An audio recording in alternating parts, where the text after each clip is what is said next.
Un regard plein de regrets et de repentir. Dure journée pour le président de la Chambre. Les appels à la démission se multiplient pour une bourde commise la semaine dernière. Anthony Rota a salué Jaroslav Hanka, un invité d'honneur de sa circonscription qui assistait au discours du président Zelensky. Un vétéran, un héros de la Deuxième Guerre mondiale, clame le président de la Chambre. Un homme qui, on l'apprendra plus tard, a combattu dans une unité nazie. Anthony Rota présente ses excuses. Mais pour de nombreux parlementaires, ce n'est pas suffisant.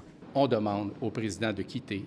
Il n'a plus la confiance de la Chambre. La réputation de la Chambre est fortement ébranlée. Les conservateurs, de leur côté, blâment directement le bureau du premier ministre. J'ai de la difficulté à croire que c'était la seule personne qui l'avait invité puis que personne du gouvernement est au courant. Le gouvernement met toute la faute sur le président. Moi, je trouve ça inacceptable. Les libéraux, eux, sont divisés.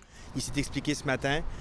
Une erreur faite avec innocence. Comme quelqu'un qui est une descendante des survivantes de l'Holocauste juif, c'est quelque chose qui m'a blessée énormément. L'affaire attire l'attention des médias internationaux, des manchettes reprises par l'appareil de propagande russe qui associe souvent l'Ukraine au nazisme. Une situation embarrassante pour le Canada et pour l'Ukraine.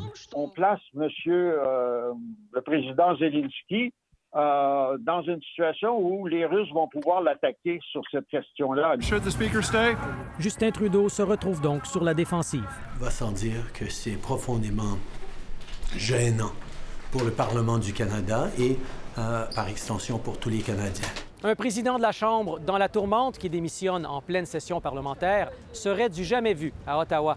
Alors que la pression s'accentue, Anthony Rota garde le silence sur son avenir et Justin Trudeau, pour le moment, refuse de le désavouer malgré les conséquences parlementaires et diplomatiques. Ici Christian Noël, Radio-Canada, Ottawa.